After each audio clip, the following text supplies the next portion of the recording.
Hello students, कैसे हैं आप सभी। Welcome to my class. I am तुमसे त्यागी और biology educator on rank plus. So कैसे हो आप लोग? Yes, good afternoon, sorry good evening. Afternoon तो हो गया, क्लास लेते लेते हमको ही नहीं पता चलता कब से आफ्टरनून से इवनिंग हो जाता है। So a very good evening to all of you. I hope you all are doing great. और जैसे कि आप देख सकते हैं, आज हम पढ़ने वाले हैं मॉलिक्यूलर बेसिस ऑफ इनहेरिटेंस का फर्स्ट लेक्चर होने वाला है स्टूडेंट्स आज। So molecular basis of inheritance में आज हम क्या पढ़ेंगे बेटा जी? What we will be studying today.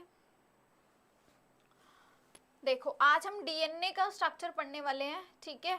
Will be talking about DNA complete. आज हम डीएनए के बारे में स्टडी करेंगे। तो डीएनए का स्ट्रक्चर पढ़ेंगे हम लोग। पॉलीन्यूक्लियोटाइड चेन होती है डीएनए, और उसमें डीएनए हेलिक्स की पैकेजिंग होती है। सो डीएनए का स्ट्रक्चर हम लोग पढ़ेंगे एंड उसकी पैकेजिंग के बारे में पढ़ेंगे। सो स्टार्ट करते हैं बच्चा आज की क्लास को। बट बिफोर दैट आपको मैं थोड़ा सा, लास्ट क्लास का हम लोग का एक टॉपिक बच गया था ना, मॉलिक्यूलर प्रिंसिपल्स ऑफ इनहेरिटेंस में हम लोगों का क्रोमोसोमल डिसऑर्डर रह गया था। इफ़ यू गाइज रिमेंबर, आपको नहीं याद तो मैं याद दिला देती हूँ। तो वही क्रोमोसोमल डिसऑर्डर्स एक बार हम फटाफट से कवर कर लेते हैं।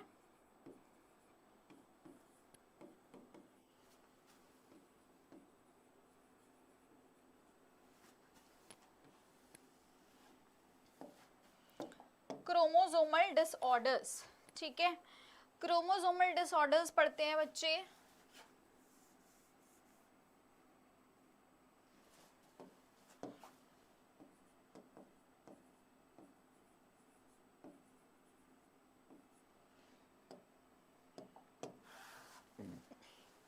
इसमें सबसे पहला आ गया हम लोगों का क्रोमोसोमल डिसऑर्डर्स। ऐसे डिसऑर्डर्स जहां पे आपके नेक्स्ट जनरेशन, यानी जब गैमीट का फॉर्मेशन होता है आफ्टर योर मियोसिस, तो उस मियोसिस के दौरान देयर इज सम कुछ गड़बड़ी हो जाती है in the number of the chromosomes that have been pass to the next generation. For example, मान लो आपका ये सेल है, इट्स अ डिप्लॉयड सेल, ठीक है। तो यहाँ पे बेटा जितने भी नंबर ऑफ क्रोमोसोम्स हैं, मान लो कितने हैं आपके यहाँ पे 2n नंबर ऑफ क्रोमोसोम्स हैं। तो जब मियोसिस होगा, ठीक है, मियोसिस में क्रॉसिंग ओवर के दौरान ये नेक्स्ट जनरेशन में पास होते हैं स्टूडेंट्स। हमारे पास यहाँ से 2 सेल आएंगे, ठीक है, after the cell division, and finally they will be having the half chromosomes. तो होने तो हाफ चाहिए, पर कभी कभार क्या हो जाता है ना, देयर इज क्रोमोसोम यहाँ पे ढंग से सेपरेट नहीं होते, सेपरेशन में ही इशू आ जाता है, ठीक है। सेपरेशन इनका इक्वल नहीं होता, इसकी वजह से या तो n+1 हो जाएगा। जैसे मान लो यहाँ पे आपका क्रोमोसोम 3 चले गए इसमें, ठीक है, ये हो गया n+1, और यहाँ पे क्या हो गया, n-1 हो गया। तो इट कुड बी n+1, ये आपका एक क्रोमोसोम एक्स्ट्रा भी हो सकता है, एक क्रोमोसोम कम भी हो सकता है।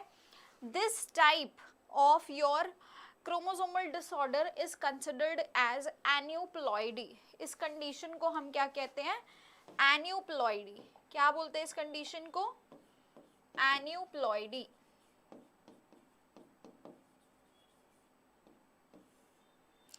ठीक है। और अगर बात करते हैं एक दूसरे टाइप का यहाँ पे condition, that is known as polyploidy. तो पॉलीप्लॉइडी में क्या होता है बेटा, उसमें ना पूरा का पूरा सेट, एज इन आपका जो पूरा का पूरा सेट होता है क्रोमोसोम का, वो या तो कम या ज्यादा चला जाएगा। मतलब आगे के सेल के पास में आपके पास complete set as it is चला गया, ठीक है, complete set as it is चला जाता है, या फिर कंप्लीट सेट ही एब्सेंट हो जाता है, नो क्रोमोसोम हियर। तो जहां पे कंप्लीट सेट में इशू आ जाता है, कंप्लीट सेट ऑफ क्रोमोसोम, ठीक है, उसको हम क्या बोलते हैं, मतलब या तो ये देखो 2n की जगह 3n भी हो सकता है, खाली n भी हो सकता है, 4n भी हो सकता है, ट्रिप्लॉइड है ना, पॉलीप्लॉइड कंडीशन, इस तरह की कंडीशंस यहाँ पे फॉर्म हो जाती है जहाँ पे आपके पूरे के पूरे क्रोमोसोम के सेट्स के मल्टीपल फॉर्म्स एक ही सेल के अंदर चले जाए, उसको हम क्या बोलते हैं, we call it as polyploidy. उस कंडीशन को हम क्या बोलेंगे, we call it as polyploidy. Polyploidy ज़्यादातर हमको प्लांट्स में देखने को मिलती है, ठीक है, समझ गए, पॉलीप्लॉइडी, एन्यूप्लॉइडी, क्लियर हो गया। Now let's talk about some of the chromosomal disorders, ठीक है। अब क्रोमोसोमल डिसऑर्डर्स की बात करते हैं हम लोग। बेटा जी सबसे पहला क्रोमोसोमल डिसऑर्डर जो एनसीईआरटी हमारा बताता है that is your down syndrome, ठीक है। सबसे पहला क्या आता है, डाउन सिंड्रोम। क्या होता है इस डाउन सिंड्रोम के अंदर, बेटा जी डाउन सिंड्रोम में ना आपके जो ऑर्गेनिजम्स होते हैं, मतलब ह्यूमंस है बेसिकली, ह्यूमंस के सेल्स के अंदर आपका जो क्रोमोसोम नंबर 21 होता है, तो ह्यूमंस में हम लोग जानते हैं टोटल 46 क्रोमोसोम्स होते हैं। अब उसमें से हमारे पास में पेयर बोले तो कितने हैं, वी हैव 23 पेयर्स, है ना, जिसमें से मैंने आपको ये कैरियोटाइप पहले भी एक्सप्लेन किया हुआ है। यस, गुड इवनिंग बच्चे। तो ये कैरियोटाइप मैंने आपको पहले भी बताया हुआ है। हमारे पास यहाँ 44 ऑटोजोम्स होते हैं और साथ में हमारे पास क्या होते हैं, we have the sex chromosomes, ठीक है, जो हमारे एक्स भी हो सकते हैं, XY भी हो सकते हैं, डिपेंडिंग कि वो फीमेल है या मेल है, राइट। अब बेटा जो ये, यस गुड इवनिंग नवजोत, ये बेटा जी आपके जो 44 ऑटोजोम्स यहाँ पे हैं, इनके अंदर there is some kind of, यहाँ पे क्या होगा, कुछ ना कुछ गड़बड़ी होती है eight where, eight 21st chromosome. देखो ये कैसे दिखते हैं आपके 44 ऑटोजोम्स, मान लो ये आपका क्रोमोसोम नंबर 1 है, ठीक है, इसी का एक और पेयर यहाँ पे बिल्कुल एग्जैक्ट जीन्स कैरी करते हुए एक और क्रोमोसोम नंबर 1 होगा, ठीक है। इसी तरह फिर हमारे पास क्रोमोसोम 2 होता है, उसका भी एक पेयर हमको मिलेगा, देन वी हैव 3 एंड ऐसे करते करते हमारे पास में टोटल कितने बेटा, इस तरह से हमारे पास 22 क्रोमोसोम्स होने वाले हैं, है ना, इस तरह से हमारे पास में 22 क्रोमोसोम्स होने वाले हैं बच्चे। और ये क्या बना देंगे, ये हमारे पास जो 22 पेयर्स आए हैं, यानी जो 44 क्रोमोसोम्स यहाँ फॉर्म हुए हैं, ये स्टूडेंट्स, ये 44 क्रोमोसोम्स जो हैं, these are all the autosomes. और इसमें जो इंडिविजुअल एक एक पेयर होता है ना बेटा, इनको हम बोलते हैं होमोलोगस क्रोमोसोम्स। क्या बोलते हैं इनको हम, होमोलोगस क्रोमोसोम्स। ये टर्म बाद में भी काम आएंगी, इसलिए याद रखना, होमोलोगस क्रोमोसोम्स। अब देखो इसी तरह यहाँ आपका 21st क्रोमोसोम भी होगा, तो होना तो एक ही पेयर चाहिए ना, हमारे पास 21st क्रोमोसोम कितने होने चाहिए, 2 होने चाहिए, लेकिन इस कंडीशन में डाउन्स में ये हमारे पास 3 क्रोमोसोम होते हैं।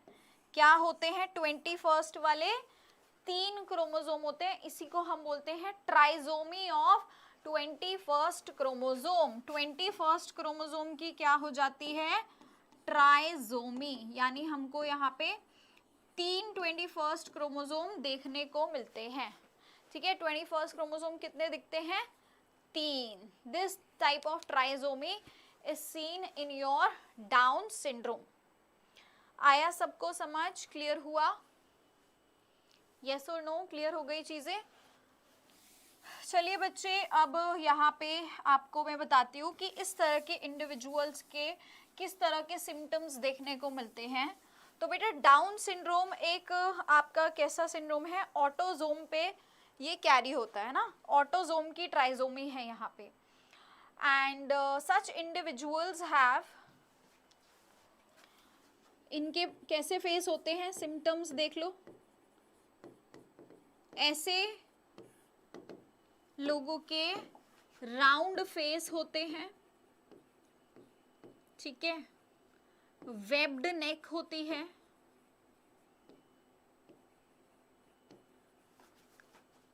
पाम पे बहुत ज्यादा क्रीज होती है, creased palm.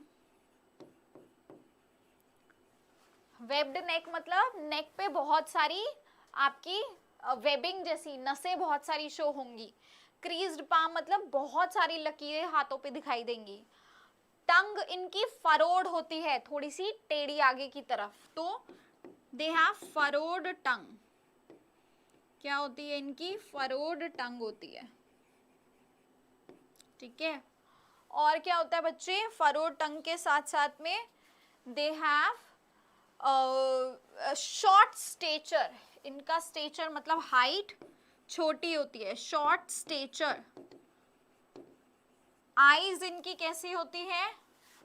Almond shape eyes, almond shaped eyes होती है, ठीक है। एंड यहाँ पे हमको थोड़ी थोड़ी मेंटल रिटार्डेशन भी देखने को मिलती है। क्या दिखती है? Mental retardation. और स्टंटेड ग्रोथ भी होती है। स्टंटेड ग्रोथ मतलब रुकी हुई ग्रोथ। शॉर्ट हाइट के होंगे ऐसे लोग, शॉर्ट स्टेचर होगा, शॉर्ट हाइट होगी, ग्रोथ रुक जाती है। इस तरह के फीचर्स हमको कहाँ देखने को मिलते हैं? इस तरह के सिम्टम्स हमको देखने को मिलते हैं इन दी डाउन्स सिंड्रोम। तो यहाँ से सवाल बस यही आता है कि भाई जहाँ पे 21st क्रोमोसोम की ट्राइजोमी होती है या ऑटोसोमल ट्राइजोमी का कोई भी example, that is down syndrome, ठीक है। इसी तरह हमारे सेक्स क्रोमोसोम की भी ट्राइजोमी देखने को मिलती है हमको। कहाँ पे दिखती है? That is in your Klinefelter's, Klinefelter's disorder. Klinefelter's disorder में क्या होता है बच्चे? इसके अंदर you have an extra X chromosome in mails.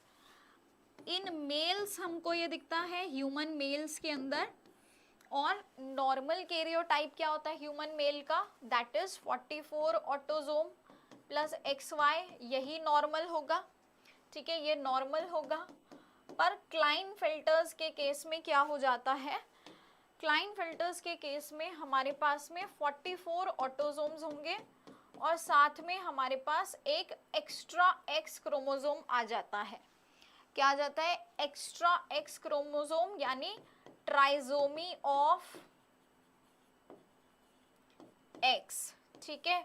ये हमको कहाँ पे मिलती है? Again this is also an example of trisomy.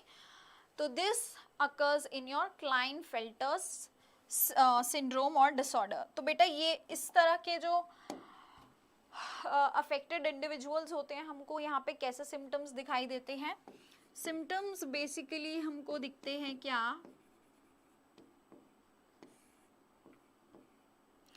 पहले तो स्टूडेंट्स यहाँ पे ना सिम्टम्स की अगर हम बात करें तो क्या होता है, ऐसे इंडिविजुअल्स के अंदर हमको देखने को मिलती है ब्रेस्ट डेवलपमेंट। क्या दिखती है?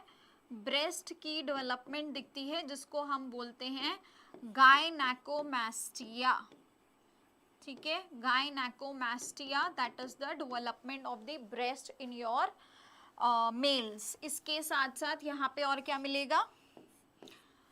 इसके साथ साथ और क्या फीचर होता है? ऐसे इंडिविजुअल्स जो होते हैं दे शो फेमिनाइन कैरेक्टर्स। इनके अंदर हमको फेमिनाइन कैरेक्टर्स देखने को मिलते हैं। Then such individuals are sterile, यानी they are not capable of fertility, है ना, ये फर्टिलाइज नहीं कर पाएंगे, स्टेराइल इंडिविजुअल्स होते हैं। एंड इनकी जो टेस्टीज होती है वो भी रूडिमेंट्री होती है, ठीक है, रूडिमेंट्री। तो such features or symptoms are seen in the case of your Klinefelter's disorder, ठीक है, जहाँ पे क्या हो रहा है? ट्राइजोमी ऑफ एक्स, यानी एक एक्स मेल के पास एक्स्ट्रा आ जाता है. Normally it should be simply just X and Y chromosome, but यहाँ पे एक एक्स्ट्रा एक्स क्रोमोजोम आ जाता है. क्लियर हो गई यहाँ पे भी बात. चलिए नेक्स्ट लास्टली हमारा यहाँ आता है Turner syndrome.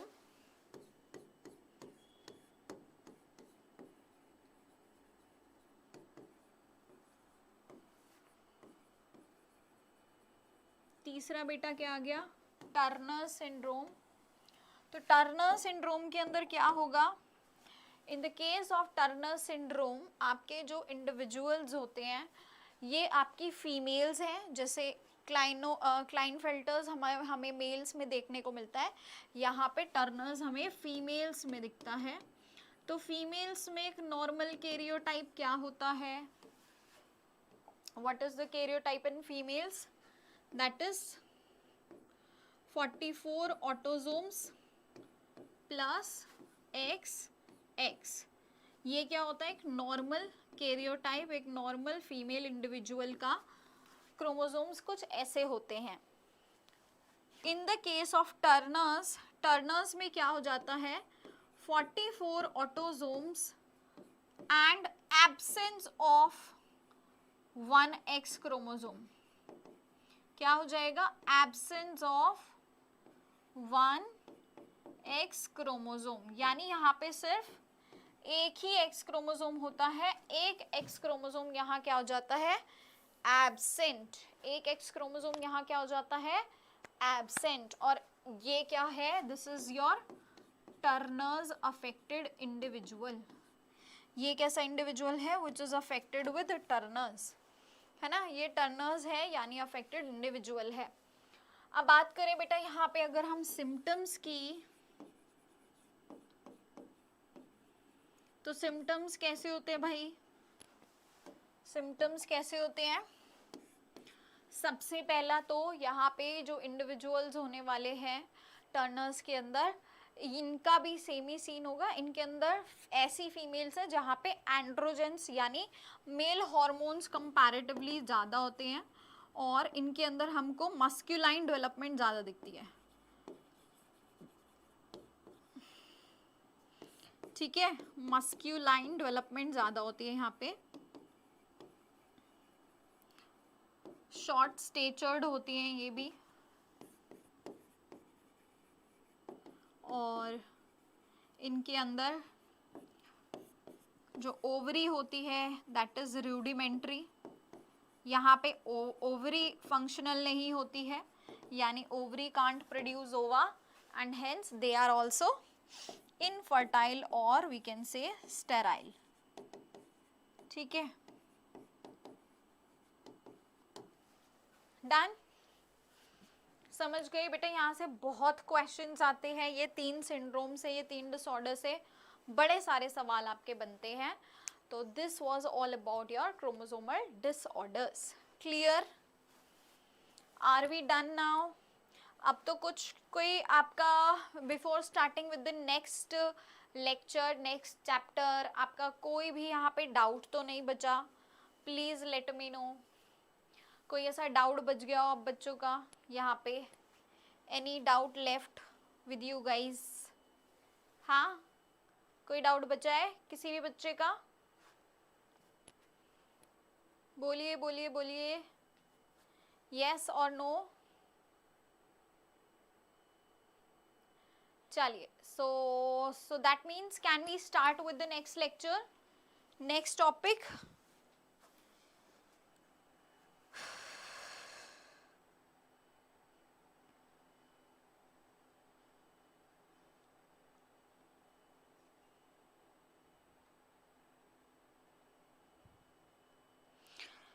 All right, I'm just starting. Give me 1 second. Let me have some water. मैं थोड़ा सा पानी पी लेती हूँ. I'm not feeling very well today. तो meanwhile you guys can also have a look on the. ठीक है, just give me 2 minutes.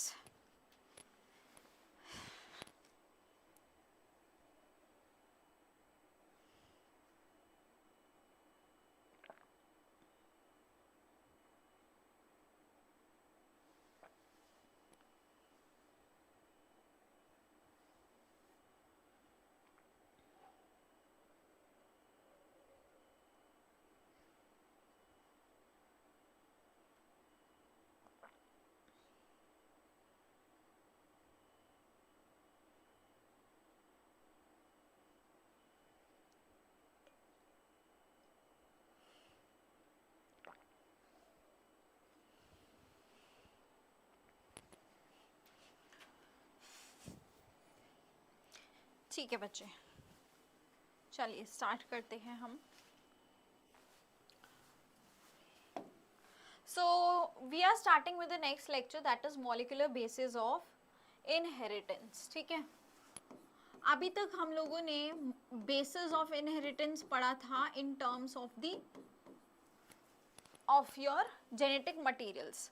अब हम उन्हीं genetic materials, हमने क्या पढ़ा था, basis क्या होता है, मतलब इनहेरिटेंस किसकी वजह से हो रहा है, हमने यही पढ़ा था, जीन्स और क्रोमोसोम्स इन्हीं की वजह से होता है। और बेटा ये जीन्स मिलके क्या बनाते हैं, डीएनए बनाते हैं, है ना। तो ये जीन क्या होता है, डीएनए क्या होता है, क्रोमोसोम क्या होता है, अब इन सभी के हम मॉलिक्यूलर स्ट्रक्चर्स देखेंगे, है ना। हम यहाँ पे स्ट्रक्चर्स देखेंगे कैसे होते हैं, और फिर हम यहाँ पे थोड़ी थोड़ी इनहेरिटेंस समझने की कोशिश करेंगे कि किस तरह से यहाँ इनहेरिटेंस हो रहा है, समझिए आप लोग। Sahiba is having first day today. Okay, that's amazing. So molecular basis of inheritance. बेटा कुछ भी डाउट आता है तो प्लीज आप लोग चैट बॉक्स में बता दिया करो, अदरवाइज मुझे कभी नहीं समझ में आएगा कि आप लोग क्या कहने की कोशिश कर रहे हैं। चलिए डन बच्चे। So molecular basis of inheritance, right? Students, जब भी हम बात कर रहे हैं molecular basis की, तो we are basically interested in the structures which are involved in inheritance. तो हमारा यहाँ पे जो बेसिक स्ट्रक्चर होता है that is what? That is DNA. ठीक है, क्या स्ट्रक्चर होता है हमारा जो यहाँ इन्वॉल्व होता है, DNA. डीएनए का फुल फॉर्म कोई बता सकता है मुझे चैट बॉक्स में, what is DNA, what is the full form of DNA, कोई भी बच्चा मुझे बताना चाहेगा। Anyone before I right on the board, किसी को भी डीएनए का फुल फॉर्म पता है, नहीं पता, चलिए कोई बात नहीं, it is deoxy ribonucleic acid. क्या होता है, deoxy ribonucleic acid, this is the full form of DNA. ये क्या है, डीएनए का फुल फॉर्म। ठीक है, अब इसके बाद बेटा अब हम बात करते हैं आपके डीएनए के फर्दर स्ट्रक्चर्स की। तो डीएनए एक डीऑक्सी राइबोन्यूक्लिक एसिड है। ये yes very nice Navjot and Lokesh, दो बच्चों ने आंसर कर दिया, गुड। तो ये जो डीऑक्सी राइबोन्यूक्लिक एसिड है ये किससे बना होता है बेटा जी, it is made up of small small small small units that are your deoxy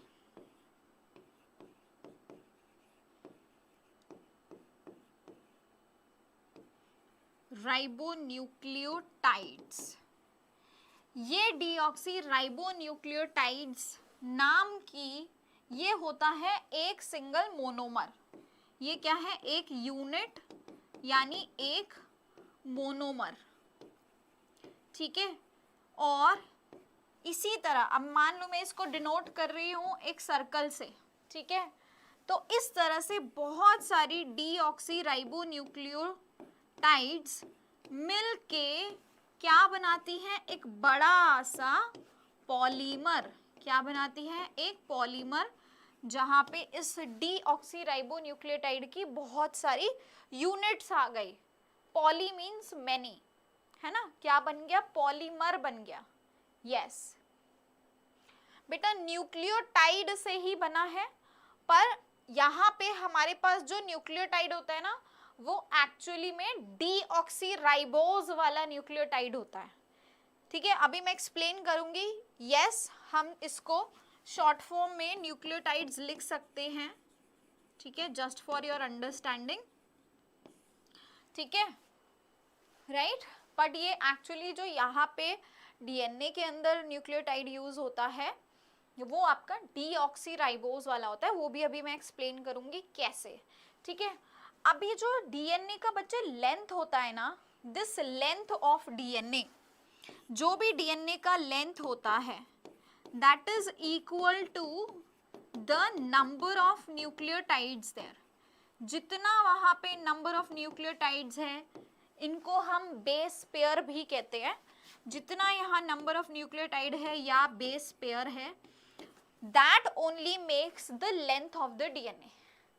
यानी जितनी वहां पे ये न्यूक्लियोटाइड्स का नंबर होगा, उतना ही डीएनए का क्या होने वाला है, लेंथ होने वाला है। ठीक है, अब एक बार फटाफट से एनसीईआरटी पे आ जाइए। ऑल राइट, तो स्टूडेंट्स देखो,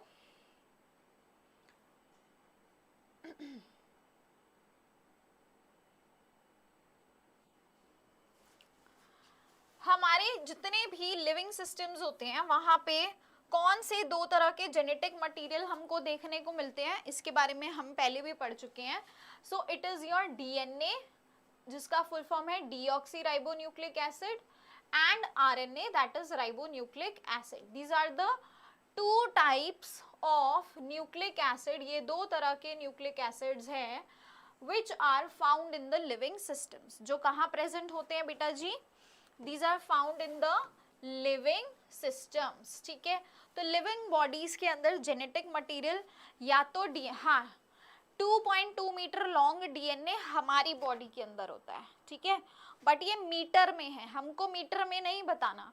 I am saying the length of the DNA is basically the number of, it represents the number of nucleotides और द बेस पेयर देयर। ठीक है, अभी मैं बताऊंगी, ठीक है, कितना होता है। Now DNA acts as the genetic material in the most of the organism. ज्यादातर हमारा जो जेनेटिक मटेरियल होता है डीएनए होता है।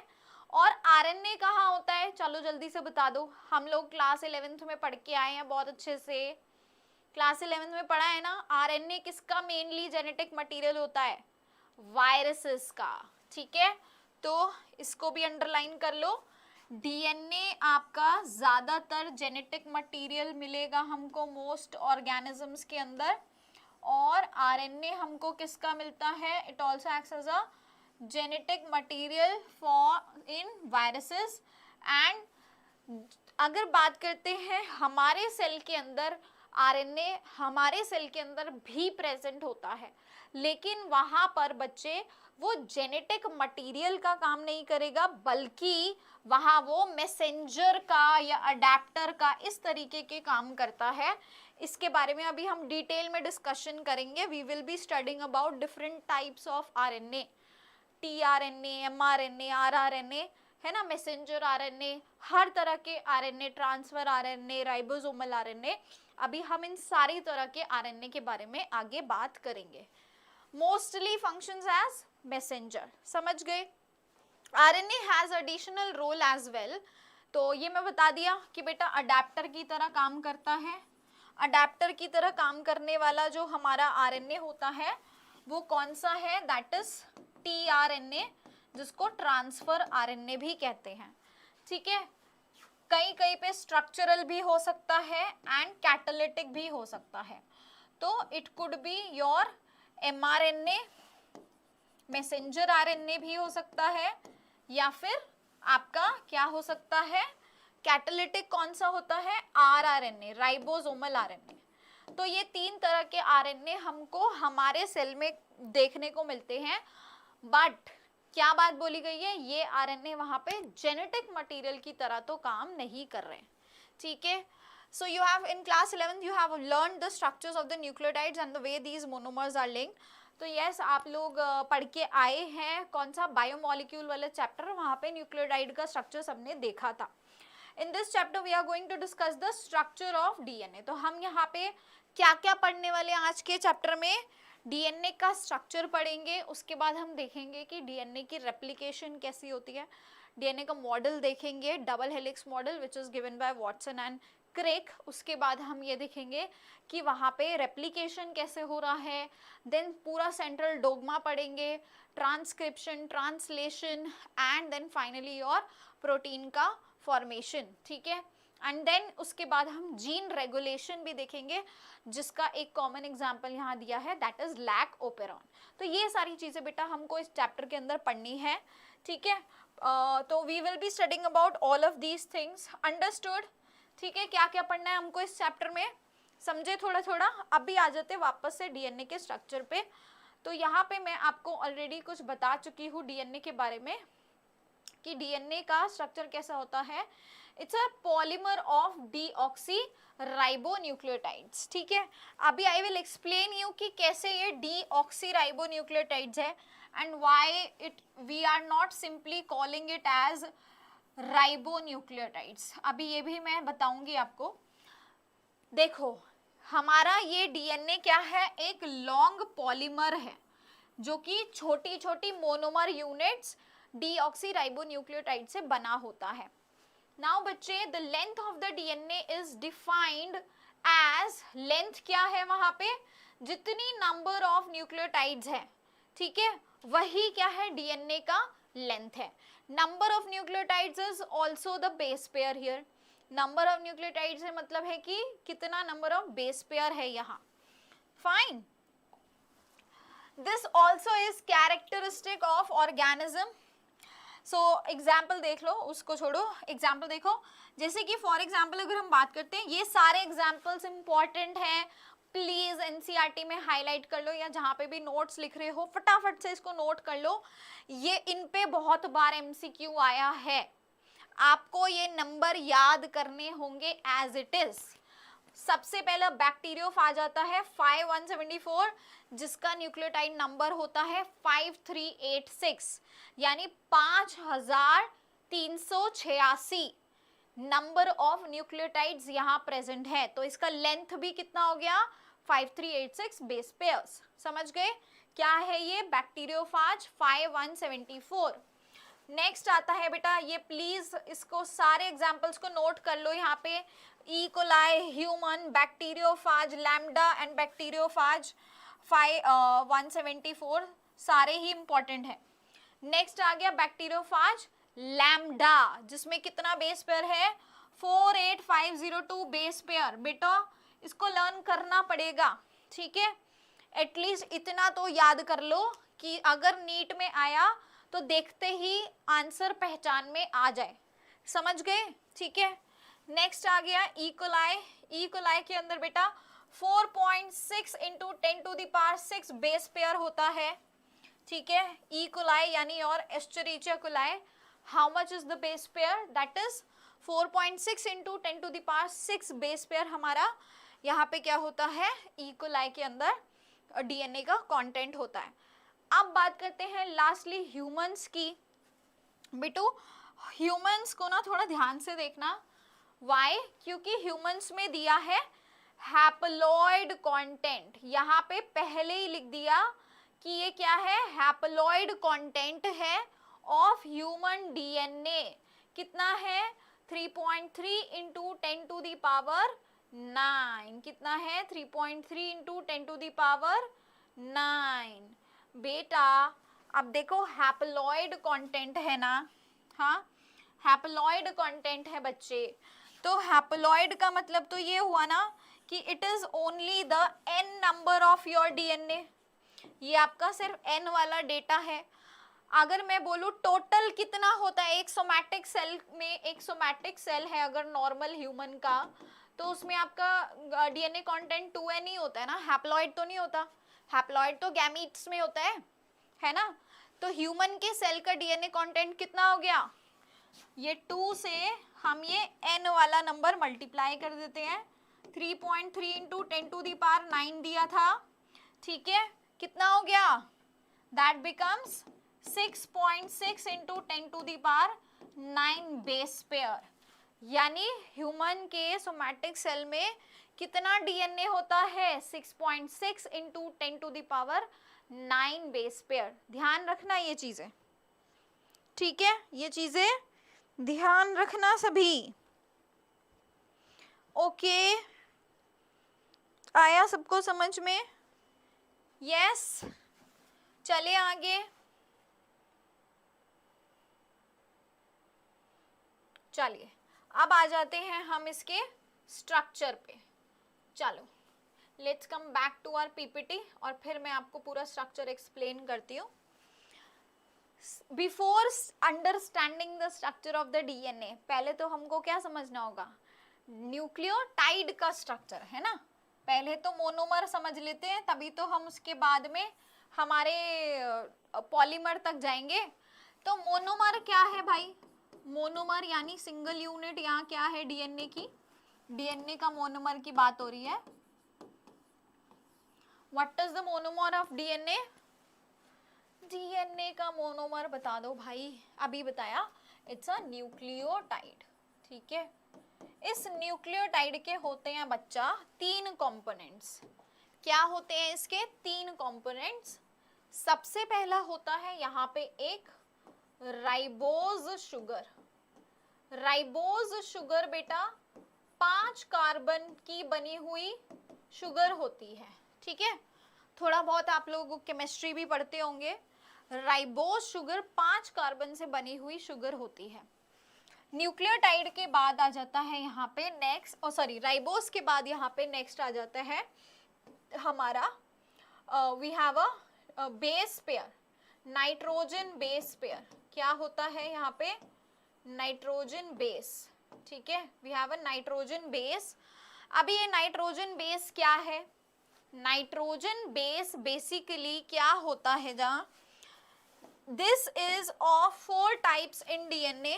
ये डीएनए में 4 तरह का होता है nitrogen base, A T C G. 4 तरह के नाइट्रोजन बेसेस हमारे डीएनए में मिलते हैं। ए क्या है यहाँ पे, एडिनाइन। टी क्या है बेटा, thymine. C is cytosine and G is guanine. ठीक है, ये 4 तरह के यहाँ पे क्या होते हैं, नाइट्रोजन बेस होते हैं। लास्टली हमारे पास क्या है, एकदम लास्ट में क्या आ जाता है, we have a phosphate group here. क्या आ जाता है, phosphate group, that is PO3 2 minus. ठीक है, फॉस्फेट ग्रुप क्या है, PO3 2 माइनस, राइट। एक और चीज स्टूडेंट्स, जो डीएनए के अंदर नेगेटिविटी आती है, नेगेटिविटी इन द सेंस, जो डीएनए के ऊपर, डीएनए नेगेटिवली चार्ज होता है ना, आप लोग जानते हैं ना, सुना है बहुत बारी, वो नेगेटिव चार्ज इसी, ये जो 2 माइनस होता है ना, इसी की वजह से डीएनए नेगेटिवली चार्ज होता है। ठीक है, this phosphate group is only responsible for giving the negative charge to the DNA. चलिए आप बनाते हैं बेटा इसका स्ट्रक्चर। ठीक है, ये हो गई हमारी 5 कार्बन वाली राइबोज शुगर। ठीक है, ये सी है, दिस इज, मैं यहाँ पे नंबरिंग कर देती हूँ, this is carbon 1, this is 2, this is 3, this is 4, और बेटा यहाँ इस तरह से ऊपर की तरफ बॉन्ड रहता है, this is your 5th carbon. ठीक है, clear, this is your 5th carbon. बच्चे यहाँ पे आपका जो फर्स्ट कार्बन होता है, इसके साथ में अटैच होता है हमारी नाइट्रोजन का बेस। क्या अटैच होता है, हमारे नाइट्रोजन का बेस अटैच होता है। ठीक है, क्या अटैच होता है, नाइट्रोजन का बेस होता है, यस, एसिडिक होता है इन नेचर। ये नाइट्रोजन बेस अभी हमारे पास एडिनाइन भी हो सकता है, थाइमीन भी हो सकता है, साइटोसिन भी हो सकता है, गुआनिन भी हो सकता है। ठीक है, अब बेटा अगर तो हमारा यहाँ पे क्या है, थाइमीन है मान लो, है ना, थाइमीन है, तो हमारा अगर थाइमीन नाइट्रोजन बेस है तो ये न्यूक्लियोटाइड क्या कहलाएगा, nucleotide will be known as thymidine. ठीक है, अगर यहाँ पे ये एडिनाइन है तो इट बिकम्स एडिनाइलिक एसिड, ठीक है। तो इस तरह से हमारा जो है, जो भी नाइट्रोजन बेस यहाँ प्रेजेंट होता है, the name of your nucleotide also changes. So basically this determines कि ये कौन सा न्यूक्लियोटाइड होने वाला है। समझ गए? इतनी बात सबको समझ में आई? चलिए अब इधर आ जाते हैं स्टूडेंट्स। यहाँ पे हमारा होता है O group, here we have O group, absent है। यहाँ पर O ग्रुप थर्ड पोजीशन पे क्या होता है? एब्सेंट होता है, एंड इसीलिए हम इसको क्या कहते हैं, ठीक है, here O group is absent eight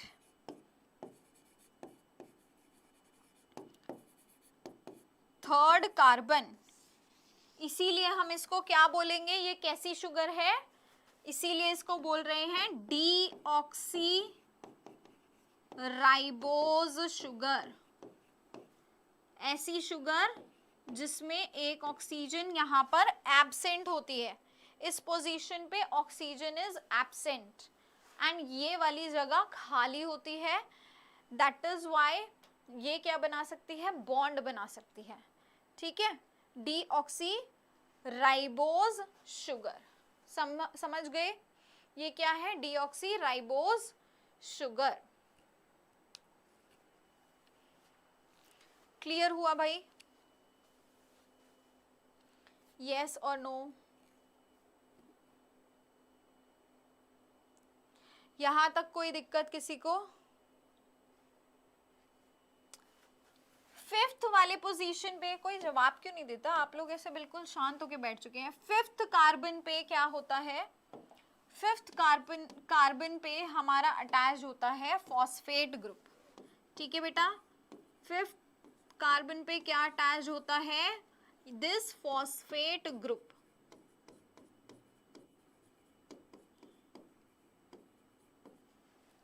समझ गए? न्यूक्लियोटाइड का स्ट्रक्चर सबको समझ में आया? हाँ कि नहीं? Everybody understood the structure of nucleotide? Now students, we have two terms. एक होता है न्यूक्लियोटाइड और एक होता है nucleoside. Don't get confused between the two terms. What is the difference between the two? Nucleotide में हमारे पास में राइबोज शुगर भी है और नाइट्रोजन बेस भी है और फॉस्फेट ग्रुप भी है, ठीक है। नाइट्रोजन बेस भी है और फॉस्फेट ग्रुप भी है, ठीक है। We also have phosphate group here. लेकिन अगर बात करते हैं हम न्यूक्लियोसाइड की, तो we only have ribose sugar and your nitrogen base. बस ये दो चीजें यहाँ पे हैं, ribose sugar and nitrogen base. Clear? This would be known as nucleoside. So this is the difference between nucleotide and nucleoside. Let's come to the NCERT.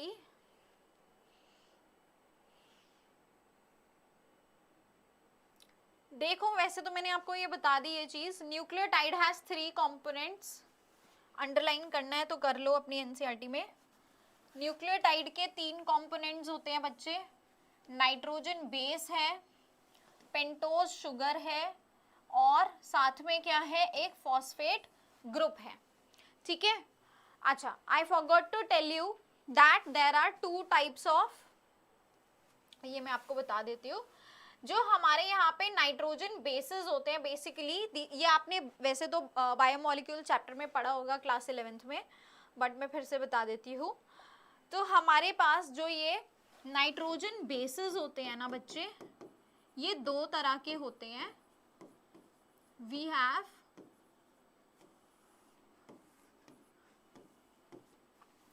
प्यूरीन्स and pyrimidines क्या होते हैं हमारे पास? प्यूरीन्स होते हैं और पायरिमिडीन्स होते हैं। बेटा जो प्यूरीन्स होते हैं उसके अंदर हमारे दो नाइट्रोजन बेस आते हैं, एक है एडिनाइन और एक है गुआनिन। ठीक है, और यहां पे आते हैं हमारे पास में वी हैव यूरासिल। अभी आप बोलोगे मैम यूरासिल तो आपने बताया ही नहीं था, ये क्या है? अभी बता रही हूं। इसके अलावा थायमीन एंड साइटोसिन। देखो बेटा, डीएनए के अंदर हमारे पास में एडिनाइन होता है, गुआनिन होता है और थायमीन होता है, साइटोसिन होता है। ठीक है, तो इसमें से जो हमारा थायमीन है this will be found in our DNA. Thymine हमारा डीएनए में हमको देखने को मिलेगा। यूरासिल की अगर हम बात करें ये हमें मिलता है हमारे आरएनए के अंदर, और साइटोसिन दोनों में मिलेगा। साइटोसिन डीएनए में भी होगा, आरएनए में भी होगा। ठीक है, same adenine and guanine will be also present in DNA and RNA both. Clear? अब देखो, अगर कोई बच्चा नहीं याद कर पाता कि इसको कैसे याद करे भाई, कौन से इसमें प्योरीन्स है, कौन से पिरिमिडीन्स है, अगर इन केस आपको ये याद नहीं रहता तो इसके लिए एक ट्रिक है, आपको हमेशा याद रहेगा। You can remember it as Amul pure ghee. बेटा अमूल एक ब्रांड है ना, मैं कोई यहाँ ब्रांड का प्रमोशन नहीं कर रही, बस ये सिर्फ आपको याद कराने के लिए है। कैसे याद कर सकते हो इसको? अमूल का ए हो गया एडिनाइन, प्योर से हो गया प्योरीन, जी से हो गया गुआनिन। तो अगर आपको ये याद रह गया कि प्योरीन हमारे कौन से हैं, सिर्फ एडिनाइन और गुआनिन है, तो इसका मतलब बाकी के तीन क्या हो गए? पायरिमिडीन। ठीक है, इजी रहेगा याद रखना, है ना, कभी नहीं भूलोगे। यस और नो? ठीक है, ठीक है बच्चे, आया समझ? All right. अब देखो, यही जो न्यूक्लियोटाइड्स होते हैं ये मिलके क्या करते हैं? ये बनाते हैं हमारा डीएनए का स्ट्रक्चर। ठीक है, आप मेरे साथ देखना स्टूडेंट्स, मैं क्या बना रही हूँ? डीएनए का स्ट्रक्चर बना रही हूँ। ठीक है, ये हो गया हमारा एक राइबोस, राइट? बहुत समय लगेगा इसको बनाने में वैसे। ये हमारी यहाँ नाइट्रोजन बेस हो गई। ठीक है, और आप बस ये देखते रहना कि मैं कौन से कोड्स यूज कर रही हूँ। ये हो गया हमारा phosphate, white for nitrogen base and blue for phosphate. ठीक है, आप बेटा यहाँ पे इसका बॉन्ड बनेगा। ठीक है,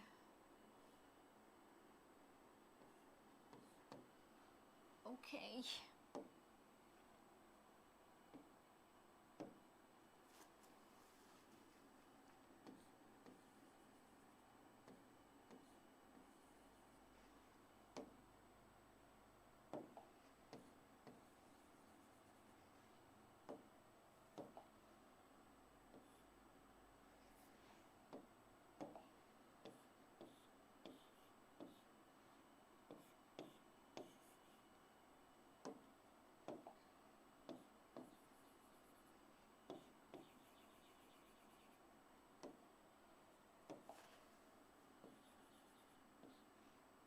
बेटा white is for nitrogen base and blue is for your this what do we say, blue है हमारा फॉस्फेट ग्रुप के लिए। ठीक है, मैं लिख देती हूँ, blue is for PO3 2- and white is for nitrogen base.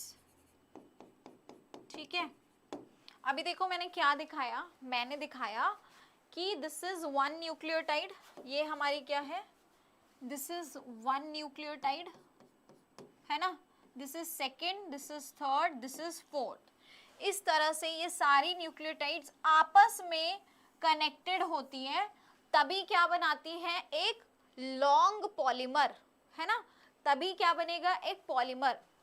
बेटा कनेक्ट करने के लिए इनका क्या होता है, बीच में बॉन्ड होता है। दो न्यूक्लियोटाइड आपस में कनेक्टेड कैसे होती हैं, these are connected with the help of, कैसे कनेक्टेड होती है बच्चे, with the help of phosphodiester bond, है ना। यहाँ पे फॉस्फेट और शुगर के बीच में इस तरह से क्या बनता है, एस्टर बॉन्ड बनता है। क्या बनता है, एस्टर बॉन्ड बनता है। ये एक क्या है, एस्टर बॉन्ड है, और ये भी क्या है, एस्टर बॉन्ड है। तो इस तरह से हमारे पास में दो एस्टर बॉन्ड आ जाते हैं, इसीलिए हम इसको बोलते हैं डायएस्टर बॉन्ड। क्या बोलते हैं, डायएस्टर बॉन्ड। तो ये क्या होता है, दिस इज अ डायएस्टर बॉन्ड। इतनी बात क्लियर हुई। दो शुगर्स के बीच में क्या बन गया, डायएस्टर बॉन्ड, ठीक है। अब बेटा एक चीज और ध्यान से देखना, please just have a look carefully. इस वाली साइड पे इसका कौन सा कार्बन खाली है जहां से बॉन्ड नहीं बन रहा, हाँ जी फर्स्ट वाले का कौन सा कार्बन खाली है, which carbon is empty here. बेटा ये वाला कार्बन यहाँ खाली है ना, यहाँ कोई बॉन्ड नहीं बन रहा, तो ये कौन सा हो गया, this is your fifth carbon, यानी कि ये फिफ्थ प्राइम है, फिफ्थ कार्बन इसका एम्प्टी है। जिसका जो भी कार्बन नंबर एम्प्टी होता है हम उसके आगे डैश लगा देते हैं और इसको बोलते हैं 5 प्राइम एंड। प्रोनाउंस कैसे करते हैं, 5 प्राइम एंड। इसका मतलब यही है कि यहाँ पे जो पांचवा कार्बन है ये वाला, ये खाली है ना, it is not forming bond with your other ribose sugar. और यहाँ पे ये वाला कार्बन खाली है, ये कौन सा है, ये तीसरा है ना, तो this will become your 3 prime and. ये क्या हो गया, 3 प्राइम एंड, यानी कि this here you have third carbon empty, यहाँ पे आपका तीसरा कार्बन एम्प्टी है, समझे। अब बच्चे वापस से इसको अब क्या करना है हमको ना इन दोनों नाइट्रोजन बेसेस के बीच में बॉन्ड बनाना है। हमको इन दोनों नाइट्रोजन बेसेस के बीच में क्या बनाना है, बॉन्ड बनाने होते हैं। ये नाइट्रोजन बेसेस बॉन्ड बना के इस तरह के 2 स्ट्रैंड डीएनए का बनता है। दिस इज 1 डीएनए स्ट्रैंड, ये डीएनए का बेटा एक स्ट्रैंड हो गया। और डीएनए हमेशा कैसा होता है, डबल हेलिक्स होता है, तो हमको इसी तरह का एक और स्ट्रैंड भी चाहिए होगा। तो देखो अगर मैं सेम ऐसे ही बनाती हूँ तो क्या होगा ना, ये नाइट्रोजन बेस इस तरफ चला जाएगा और ये आपस में बॉन्ड नहीं बना पाएंगे। तो हमको क्या करना पड़ेगा, हमको इस नाइट्रोजन बेस को इधर लाना पड़ेगा। उसके लिए ये बेचारे राइबोस को घूम जाना पड़ता है। क्या होता है, राइबोस को घूमना पड़ता है बेटा, ठीक है। घूमना इन द सेंस कहीं घूमने वैसे नहीं जा रहा, बट इसको उल्टा हो जाना है। अभी राइबोस यहाँ कैसे हो गए, उल्टी डायरेक्शन में बना रही हूँ मैं, ठीक है, जिसमें कि मुझे बहुत प्रॉब्लम आ रही है बनाने में, बट कोई बात नहीं, ठीक है, समझ जाओगे सारी चीजें आप। अभी राइबोस क्या हो गया, उल्टी डायरेक्शन में, ठीक है। अब देखो क्या बढ़िया से बॉन्ड बनता है बेटा, अब आप समझ रहे हो ना। अब now this is first carbon, this is second, this is third, this is fourth and this becomes fifth. सबकी नंबरिंग ऐसे ही होगी, यानी फर्स्ट कार्बन पे नाइट्रोजन बेस, ये हमारा नाइट्रोजन बेस, ये हमारा नाइट्रोजन बेस, ये हमारा नाइट्रोजन बेस, ठीक है। एंड सिमिलरली हमारा इधर वाले कार्बन पे फॉस्फेट ग्रुप हो जाएगा। भाई इसने अपनी बॉन्डिंग कर ली इसके साथ, इसने अपनी बॉन्डिंग कर ली इसके साथ। अब देखो यहाँ पे क्या हुआ, विच एंड इज एम्प्टी हियर, इधर वाले पे हमारा अब फिफ्थ कार्बन क्या है, खाली है, so this becomes 5 prime and. और इधर हमारा ये तीसरा वाला है ना, 1 2 3, ये तीसरा कार्बन है, यानी this carbon is empty, so this becomes 3 prime and. Clear. अब बेटा आ जाओ, चलो इन नाइट्रोजन बेसेस के बीच में अब बॉन्ड बनाते हैं। तो ये ऐसे बॉन्ड बनाते हैं, ऐसे ऐसे इनके बीच में बॉन्ड बनते हैं, समझे आप? समझ गए? This is how two DNA strands, this is one DNA strand and this is another DNA strand, this is second DNA strand. ये दो डीएनए के स्ट्रैंड आपस में एक दूसरे के साथ आते हैं और एकदम कैसे होते हैं? पैरेलल। पर पैरेलल एज सच पैरेलल नहीं है, इनकी पोलैरिटी डिफरेंट है। यहां इसका अगर 5 प्राइम एंड है तो यहाँ 3 है, यानी ये वाली स्ट्रैंड जो है इसके ऑपोजिट है, या वाइस वर्सा कुछ भी कह लो। तो इस तरह के स्ट्रैंड्स कहलाते हैं anti parallel strands. So we have a double stranded structure, जहां पर हमारे पास में we have this double stranded DNA, जहां पे हमारे पास में एंटी पैरेलल स्ट्रैंड्स इस तरह रहते हैं। आया समझ? बेटा मैंने अपनी तरफ से पूरी कोशिश की आपको ये एक्सप्लेन करने की। अगर आपको कुछ भी यहाँ डाउट आया है, कुछ भी चीज़ नहीं समझ में आई है, तो प्लीज़ लेट मी नो। हाँ जी, आया समझ में? कहीं पे दिक्कत हुई है तो प्लीज़ मुझे बता दो। बोलो भाई, रुकूं आपके लिए या फिर आगे बढ़ा जाए?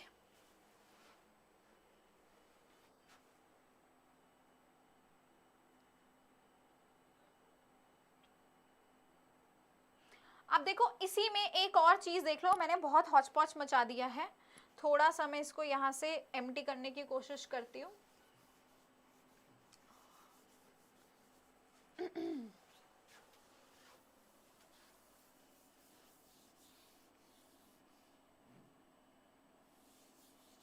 बेटा ये बेसिकली जो डायस्टर बॉन्ड है, because phosphate group is also here, इसको हम फॉस्फोडायस्टर बॉन्ड कहते हैं। ठीक है, इसका पूरा नाम होता है फॉस्फोडायस्टर बॉन्ड। लिख लेना इसको, मैं यहाँ लिख देती हूँ, इट्स अ फॉस्फोडायस्टर बॉन्ड। ठीक है, अब ध्यान से देखो बच्चा, हो क्या रहा है ना कि हमारी ये एक, आपने देखा लैडर, लैडर देखी आपने? लैडर जो लकड़ी की लैडर होती थी पहले, अब तो बहुत कम लोग यूज करते हैं। I don't know if you have seen, ऐसे होती है ना लैडर, होती है ना ऐसी लैडर।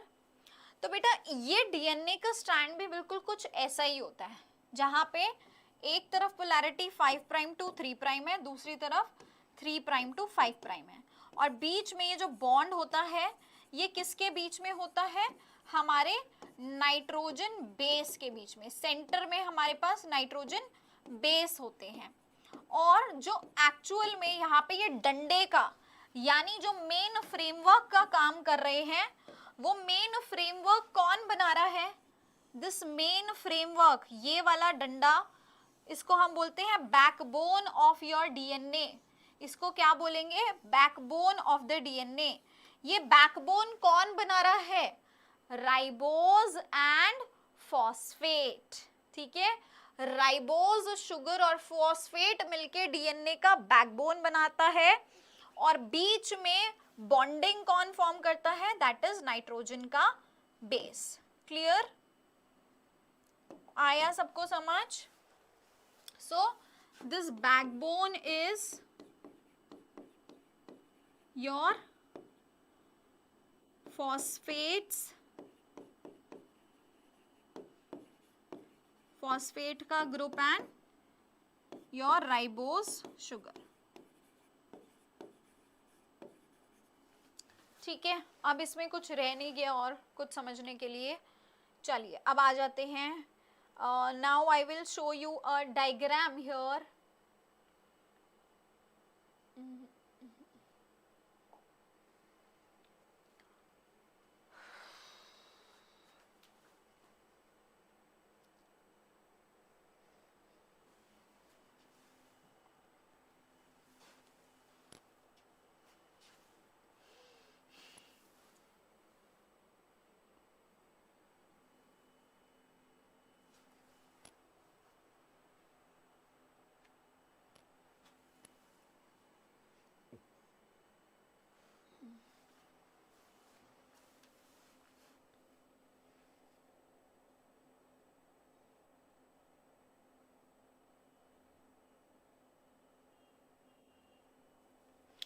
आ जाओ, देखो, हैव अ लुक। देखो इस तरह कुछ हमारा डीएनए ये नजर आता है। अब ध्यान से देखना, डीएनए की जो बैकबोन है वो कौन बना रहा है? It is the ribose sugar. ये येलो वाले क्या है बच्चे? सारे राइबोज के शुगर्स हैं, और इनके बीच में आपके ये फॉस्फोडाइएस्टर बॉन्ड्स फॉर्म हो रहे हैं। ये हमारे फॉस्फेट ग्रुप्स हैं जो कि आपके 5th कार्बन पे अटैच्ड हैं ऑन दिस एंड। जैसे कि मैंने बताया बेटा, ये 5वां कार्बन यहाँ खाली है ना, इसके साथ कोई और शुगर नहीं बॉन्ड हो रहा, तो this will be known as 5 prime end, ठीक है। एंड सिमिलरली अब हम यहाँ पे हमने position of your ribose sugar उल्टी कर दी है, and this is how it is forming your 3 prime end here. अब देखो नाइट्रोजन बेसिस, मतलब यहाँ पे ना थोड़ा सा नाइट्रोजन बेस को टेढ़ा करके दिखाया है, जस्ट टू शो दैट इस तरह से सीधे सीधे ये बॉन्ड्स बनाते हैं। ये आपका इधर का एडिनाइन ग्रुप है और ये इस वाले स्ट्रैंड का थाइमीन है, ठीक है। तो डीएनए के बीच में जो बॉन्डिंग होती है that is fixed between your 1 purine and 1 pyrimidine. एक प्योरीन के साथ हमेशा दूसरा पायरिमिडीन आता है और वो भी फिक्स है। क्या? एडिनाइन के साथ हमेशा थाइमीन होगा, ठीक है, एंड वाइस वर्सा, थाइमीन के साथ हमेशा एडिनाइन होगा। सिमिलरली साइटोसिन के साथ हमेशा ग्वानिन होगा और ग्वानिन के साथ हमेशा क्या होगा? साइटोसिन, ठीक है। आरएनए के केस में बस क्या हो जाता है कि भाई थाइमीन की जगह हमारा यूरासिल हो जाता है। तो आरएनए के केस अगर होगा तो एडिनाइन के साथ में यूरासिल फॉर्म होगा, ठीक है बेटा। देख लो अच्छे से, डायग्राम समझ में आ रहा है? इस तरह से ये एंटी पैरेलल पोलैरिटी फॉर्म करते हैं। ये हमारा डायग्राम कुछ इस तरह नजर आता है। ये राइबोज शुगर है, ठीक है। अब मैं इसको थोड़ा सा यहाँ घुमाने की कोशिश करूँ, ये देखो, ये ऐसे ये आपका स्ट्रेट बॉन्ड्स फॉर्म हो जाते हैं बेटा। यहाँ पे ये जो आपके ये स्ट्रेट वाले बॉन्ड फॉर्म हो रहे हैं बिटवीन योर नाइट्रोजन बेसिस, ये क्या करते हैं? ये बेसिकली एक तरह से आपके डीएनए को स्टेबिलिटी प्रोवाइड करते हैं। ये जैसे कॉइन स्टैक्ड होते हैं ना, एक के ऊपर एक के ऊपर एक, इस तरह से स्टैकिंग होती है ये, है ना, एक के ऊपर एक के ऊपर एक के ऊपर एक, ऐसे स्टैकिंग है, जिससे इस डीएनए के स्ट्रक्चर को क्या मिलती है? स्टेबिलिटी मिलती है। क्या मिलती है भाई? स्टेबिलिटी मिलती है, ठीक है। Done? Any confusion till here? कोई कंफ्यूजन इसमें? समझ में आ रहा है? यस और नो? इस तरह से फॉस्फेट जुड़ा है 3rd कार्बन पे, ठीक है। चलो आ जाते हैं अब वापस से या एनसीईआरटी पे आ जाते हैं। सो देखो एनसीईआरटी में जो डायग्राम है सेम मैं आपको ऑलरेडी बता चुकी हूँ। ये एक न्यूक्लियोटाइड, एक स्ट्रैंड दिखा रखा है जहाँ पे this is the ribose sugar, बीच में फॉस्फेट है एंड उसके साथ आपका नाइट्रोजन का बेस अटैच है, ठीक है। अगर यही सेम चीज क्या हो जाती है, अगर यही सेम चीज आपकी 2 स्ट्रैंड्स आ जाएंगे तो इस तरह से आपका डबल स्टैंडर्ड स्ट्रक्चर फॉर्म हो जाएगा। क्लियर? अब now let's come to the DNA double helix model which was given by DNA double helix model which was given by Watson and Nicholson, ठीक है। देखो हमारे पास में डिफ्रैक्शन डेटा आया था, ठीक है। डिफ्रैक्शन डेटा के बेसिस पे there was this scientist, 2 scientist, कौन कौन से?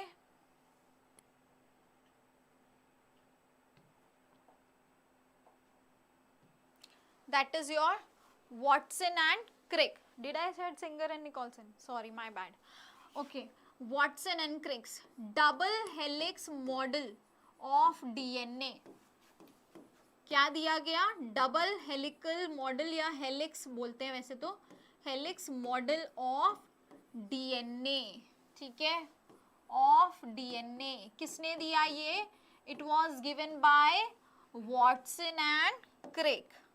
किसने दिया बेटा जी? ये वॉटसन और क्रिक ने दिया है, ठीक है। It was given by Watson and Crick, right. क्या बताया इन लोगों ने? कई सारी चीजें बताई थी डीएनए के बारे में। सबसे पहले तो बच्चे उन्होंने बताया कि DNA is made up of 2 strands which are anti parallel to each other. ठीक है, यहाँ पे एक जगह 5 प्राइम, यहाँ 3 प्राइम, यहाँ 3 प्राइम, यहाँ 5 प्राइम. ठीक है, ये क्या है, एंटी पैरेलल स्ट्रैंड्स होने वाले हैं.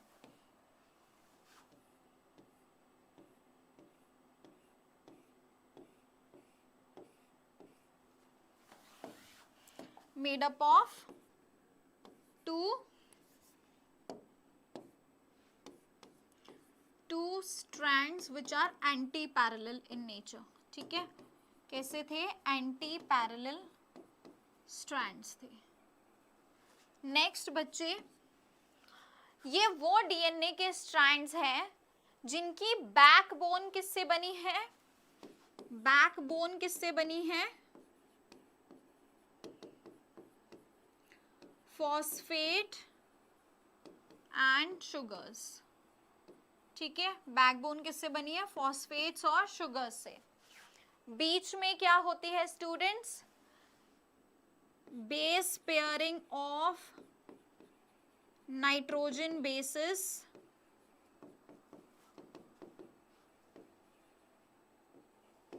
जो कि क्या है, फिक्स्ड है प्योरीन के साथ में पायरिमिडीन. बेटा इसके अंदर स्टूडेंट्स हमारे पास में ए के साथ हमेशा टी की बॉन्डिंग होती है, सी के साथ हमेशा जी की होती है. ऑल्सो ए और टी के बीच में हमेशा डबल बॉन्ड होता है, दैट इज फिक्स्ड, एंड सी और जी के बीच में हमेशा ट्रिपल बॉन्ड होता है. तो ऐसा डीएनए, इसको नोट कर लो कहीं पे, ऐसा डीएनए जहाँ पे सीजी का आपका परसेंटेज ज़्यादा है, सीजी वाले बेसिस अगर ज़्यादा हैं तो ऐसा डीएनए ज़्यादा स्टेबल होगा, क्योंकि इसमें ट्रिपल बॉन्ड होता है इनके बीच में. ठीक है, और ये कैसे बॉन्ड्स होते हैं इनके बीच में students, these are your hydrogen bonds. ठीक है, 2 हाइड्रोजन बॉन्ड्स, यहाँ पे 3 हाइड्रोजन बॉन्ड्स. राइट, क्लियर हो गई इतनी बात. इसके अलावा स्टूडेंट्स जो हमारा डीएनए है, ठीक है, ये जो डीएनए है इसमें एक जो कॉइलिंग है, आप ध्यान से देखना, देखो मैं ना क्या बनाऊंगी यहाँ पे, एक एस शेप का स्ट्रक्चर, इसको भी कंप्लीट कर लेते हैं थोड़ा सा तो आपको ज्यादा अच्छे से समझ में आएगा.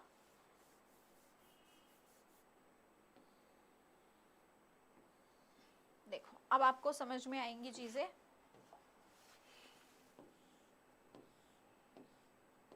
देखो बच्चे क्या किया ना मैंने यहाँ पे, एक पूरा जो कंप्लीट लूप होता है यहां से लेके यहां तक का, आप ऐसे समझो एक पूरा एस शेप का स्ट्रक्चर, चाहे इन्वर्टेड हो चाहे ऐसे हो, कैसे भी बना लो, पर जहां ये पूरा एक एस शेप का स्ट्रक्चर कंप्लीट हो रहा है, ये पूरा जितना भी ये स्ट्रक्चर होगा, इस पूरे लेंथ ऑफ डीएनए को हम बोलेंगे पिच ऑफ डीएनए. इसको क्या बोलते हैं, पिच ऑफ डीएनए, जिसकी लेंथ कितनी होती है, 3.4 नैनोमीटर.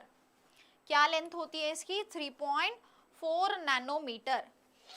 और बेटा इस पूरे पिच के अंदर हमारे पास टोटल में देखा जाए तो 10 बेस पेयर होते हैं. कितने, 10 बेस पेयर होते हैं. यानी कि अगर मुझे ये निकालना हो कि दो बेस पेयर के बीच में कितना डिफरेंस होगा, मतलब उनके बीच में कितना डिस्टेंस होगा, हाँ, तो is it easy to calculate, समझ रहे हो, डिस्टेंस बिटवीन 2 बेस पेयर्स कैसे निकाल सकते हैं हम, हमारे पास डेटा है. तो देखो 3.4 नैनोमीटर का हमारे पास पिच है, उसके अंदर टोटल कितने, 10 बेस पेयर हैं, तो हेंस 2 बेस पेयर का डिस्टेंस कितना आ गया, 0.34 नैनोमीटर. ठीक है, 0.34 nanometre would be the distance between two base pair, दो बेस पेयर के बीच का डिस्टेंस आ गया 0.34 नैनोमीटर। डन बच्चे? यस। तो यही सारे बातें हमारे वॉटसन एंड क्रिक ने कही थी, और ये भी बोला था बेटा कि there are two factors which are responsible for the stability of your DNA, that is the presence of your hydrogen bonds, ठीक है, एक तो हाइड्रोजन बॉन्ड्स, और जो ये नाइट्रोजन बेसेस होते हैं आपस में एक दूसरे के ऊपर स्टैक्ड होते हैं, ठीक है, स्टैकिंग ऑफ नाइट्रोजन बेसेस, इन दोनों की ही वजह से हमारा डीएनए क्या होता है, स्टेबल, डीएनए की स्टेबिलिटी मिलती है। Clear? So these were the features of your double helical structure of DNA. It's important, यहाँ से बहुत बार सवाल आ जाते हैं। Alright, so मेरे हिसाब से स्टूडेंट्स आज के लिए इतना इनफ है। I think we have done enough for today. क्या टाइम हो गया? ठीक है। हमारे पास में अब इसके बाद रह जाएगी पैकेजिंग, तो वो हम नेक्स्ट क्लास में स्टार्ट कर लेंगे, ठीक है। एक बार इतने मीनवाइल आप लोग अपनी एनसीईआरटी ओपन कर लो फटाफट से। सो या सारे पॉइंट्स डिस्कस कर लेते हैं, हमने कोई छोड़ तो नहीं दिया। तो salient features of your double helical structure, और किसने दिया है ये भी इंपॉर्टेंट है, it was given by Watson and Crick. चलिए, तो salient features of DNA very important, यहाँ से बहुत क्वेश्चंस आते हैं, ठीक है। सबसे पहला, it is made up of 2 polynucleotide chains, ठीक है, 2 पॉलीन्यूक्लियोटाइड चेन से ये बना होता है, where the backbone is constituted by sugar phosphate. Backbone किससे बनी होती है, शुगर से और फॉस्फेट से, ये मैंने आपको बता दिया। दूसरा है, यहाँ पे 2 एंटी पैरेलल स्ट्रैंड्स होते हैं, ठीक है, जिनकी पोलैरिटी एक की अगर 5 to 3 होगी तो दूसरे की 3 to 5 होगी, ये भी मैं आपको बता चुकी हूँ। नेक्स्ट है, इनके बीच में these are paired with the help of hydrogen bonds between the base pairs.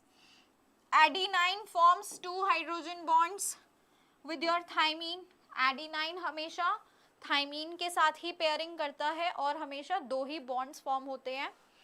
And similarly guanine is bonded with cytosine with 3 hydrogen bonds. Guanine हमेशा 3 हाइड्रोजन बॉन्ड साइटोसिन के साथ बनाता है। As a result always a purine comes opposite to the pyrimidine. तो हमेशा एक pyrimidine के opposite में एक प्योरीन ही आएगा, जिससे एक यूनिफॉर्म डिस्टेंस मेंटेन होता है इन योर डीएनए का स्ट्रक्चर। नेक्स्ट है, the 2 chains are called in a right handed fashion. Okay, I forgot to tell you, ये वाला पॉइंट मैंने शायद मिस कर दिया। तो क्या होता है, ये जो 2 स्ट्रैंड्स होते हैं इस तरह से राइट हैंडेड, ये इधर राइट घूम रहा है ना, तो राइट की तरफ कॉइल्ड होता है, ठीक है। तो यहाँ पे जो हमारा डीएनए होता है that is coiled in the right handed fashion, ठीक है। नेक्स्ट यहाँ पे आ जाता है पिच ऑफ द हेलिक्स। मैं आपको बता चुकी हूँ पिच क्या होती है। तो pitch of the helix is 3.4 nanometre, ठीक है। इसमें 10 बेस पेयर होते हैं, जिससे हमारा यहाँ पे consecutively distance between a base pair, तो 2 बेस पेयर के बीच का डिस्टेंस कितना बन जाता है, 0.34 नैनोमीटर, ठीक है। 2 बेस पेयर के बीच के डिस्टेंस कितना बन जाता है, 0.34 nanometre. The plane of 1 base pair stacks over the other.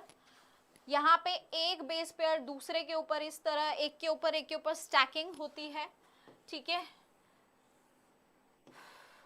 And इसके साथ साथ हाइड्रोजन बॉन्ड्स भी यहाँ होते हैं। तो इन दोनों फैक्टर की वजह से, है ना, the plane of 1 base pair stacks over the other in double helix. तो एक तो हो गया स्टैकिंग, दूसरा है this in addition to hydrogen bonds, और एडिशनली वहां पे क्या है, नाइट्रोजन बेस पेयर्स के बीच में हाइड्रोजन बॉन्ड्स प्रेजेंट हैं। तो इन दोनों फैक्टर की वजह से it confers the stability to the helical structure. ये क्या देता है, हमारे डीएनए के स्ट्रक्चर को स्टेबिलिटी देता है। हो गया भाई, डन जी। ठीक है, compare the structure of purines and pyrimidines. क्या डिफरेंस होता है प्योरीन्स और पिरिमिडीन्स के स्ट्रक्चर्स में, कोई बता सकता है? You have studied in your biomolecules chapter in class 11th। हाँ बोलो। सो प्योरीन्स में basically you have 2 rings and in pyrimidines you have only 1 ring। ठीक है, that's the major difference in their structure. अब नेक्स्ट आ गया बेटा central dogma. तो चलो ये भी बता देती हूँ। तो हमारे एक साइंटिस्ट थे फ्रांसिस क्रिक, जिन्होंने एक सेंट्रल डोगमा नाम की प्रोपोजिशन दी थी। फ्रांसिस क्रिक ने क्या प्रपोज किया था? सेंट्रल डोगमा इन मॉलिक्यूलर बायोलॉजी, जिसके बेसिस पे हम सारी मॉलिक्यूलर बायोलॉजी अब पढ़ते हैं। ठीक है, क्या कहता है सेंट्रल डोगमा?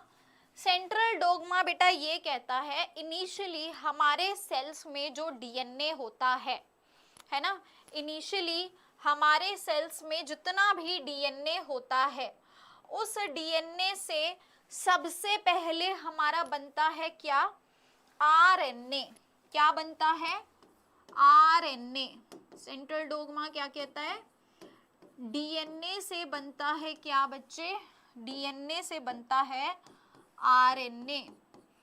सारी इंफॉर्मेशन तो इस डीएनए में ही है, तो जेनेटिक मटेरियल तो यही है। इसके बाद हमारा यहाँ पे एक मैसेंजर आरएनए फॉर्म होता है, जिसको हम बोलते हैं एमआरएनए। इसका फुल फॉर्म ही मैसेंजर आरएनए है।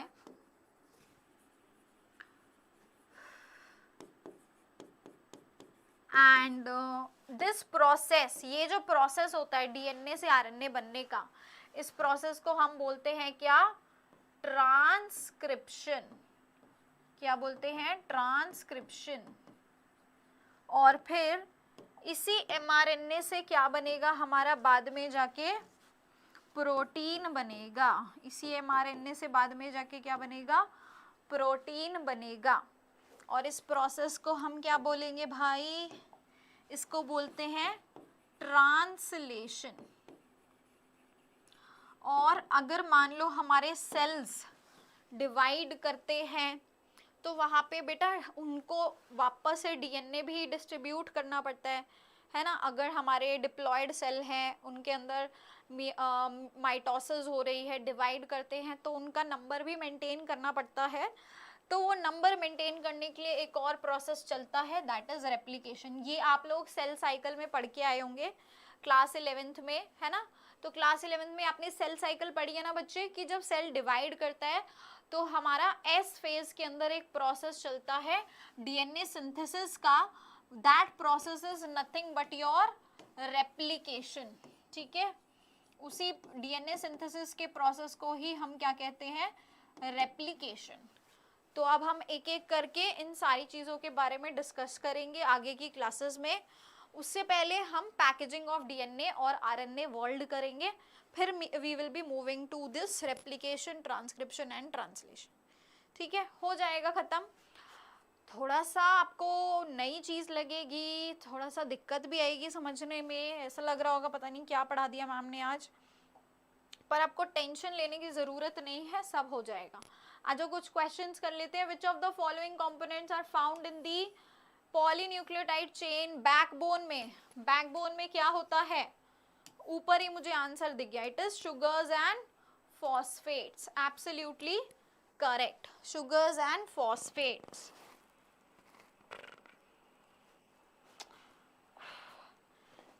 Next question, what type of bond connects the sugar of one nucleotide to the phosphate of the next nucleotide? कौन सा बॉन्ड बताया था दो शुगर्स के बीच में? Phosphodiester bond. कौन सा बॉन्ड था? Phosphodiester bond. बेटा आगे की क्लासेस भी रेगुलरली अटेंड करना। रेप्लिकेशन, ट्रांसक्रिप्शन, ट्रांसलेशन ऐसे पढ़ा दूंगी ना, जेनेटिक्स मेरे बाएं हाथ का खेल है। मतलब आई am very good in genetics, तो मैं आपको बिल्कुल ऐसे एक एक चीज़ समझा दूंगी कि कहीं नहीं फंसोगे क्वेश्चंस में। ठीक है, हर कॉन्सेप्ट क्लियर हो जाएगा, ट्रांसक्रिप्शन, ट्रांसलेशन, आपका रेप्लिकेशन हो गया, ठीक है, लैक ओपेरॉन हो गया, कुछ भी आएगा, इवन बायोटेक भी, ठीक है। बायोटेक शायद मैं नहीं ले रही हूँ, कोई बात नहीं, ठीक है, वाईटी पे पढ़ा देंगे और आपका मतलब you will love studying here in my classes, provided कि आप डेली साथ में भी पढ़ो, ठीक है, समझने में कोई दिक्कत नहीं आएगी। आपको शायद मेरा चेहरा अभी नया नज़र आ रहा होगा कि ये मैम कौन है। भाई मैं बहुत साल से यूट्यूब पे पढ़ा रही हूँ, ठीक है, बीच में कुछ ब्रेक आ गया था मेरा, उसकी वजह से आई wasn't the face for a very long period of time, but वापस से अभी मैंने स्टार्ट किया है रैंक प्लस के साथ में भी 7 to 8 मंथ्स हो गया है। एंड यहाँ पे भी हमारे साथ जितने टीचर हैं कोई नया नहीं है, हम पुरानी कंपनी में भी बहुत सारे टीचर एक दूसरे के साथ काम कर चुके हैं। सो आप कहीं पे भी यूट्यूब पे जाके चेक भी करते हैं, आपको हमारे पुराने वीडियोस भी मिल जाएंगे। You will understand that we are teaching from a very long time, बहुत सारे अच्छे प्लेटफॉर्म्स पे पढ़ा के आए हुए हैं। तो ऐसा मत समझना कि रैंक प्लस में आके आपको क्वालिटी डाउन होगा, कोई क्वालिटी नहीं जा रहा, हम उन्हीं प्लेटफॉर्म से आए हैं जो आज बहुत नामी गिरामी हैं, ठीक है, समझ रहे हो। तो अभी देखो, we are not new here, you need to understand that, okay. हाँ, in a DNA double helix the two strands are oriented in what manner relative to each other। DNA double helix के अंदर दो strands जो है these are oriented in what manner, किस manner में ये oriented होते हैं to each other, parallel होते हैं, anti parallel, perpendicular या oblique, these are anti parallel, okay।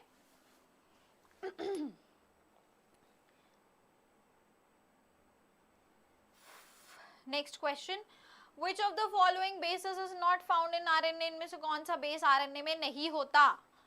Thiamine नहीं होता है आरएनए में, है ना, thymine is absent in RNA. इस तरह के क्वेश्चंस तो बाएं हाथ का खेल होना चाहिए, यूं निकलने चाहिए। ये बहुत इजी लेवल है अभी क्वेश्चंस का, अभी मैं मुश्किल लेवल नहीं लाई हूँ, मेरा मकसद है पहले हम थ्योरी समझ लेते हैं, क्वेश्चंस तो मैं नेक्स्ट लेवल आपको नीट लेवल के कराऊंगी, अभी ये तो कुछ भी नहीं है, ठीक है। जब हम क्वेश्चंस की प्रैक्टिस करेंगे ना एंड में, भर भर के आपको PYQs, next level statement based assertion, reasoning, match the following सब कराया जाएगा यहाँ पे, ठीक है। Which type of the bond forms between the nitrogenous bases of the two strands in a DNA double helix?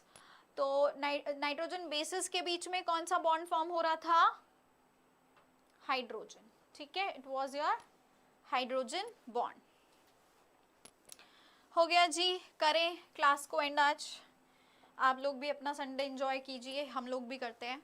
It's the last class of my day today of this week and I am very tired, ठीक है। Monday although हम लोगों का working नहीं था, but Tuesday से Saturday में भी we are very much exhausted now, but all the very best students. जो भी आपको DS से दिया जाता है उसको ज़रूर टाइम पे करिए, और जो भी पढ़ाया गया उसको प्लीज़ रिवाइज करके आना, ताकि ट्यूसडे तक सब कुछ भूल ना जाओ, ठीक है। पता है ना हमारी क्लास ट्यूसडे, थर्सडे, सैटरडे होती है 7 to 8:30। ऑलराइट, चलिए बाय बाय।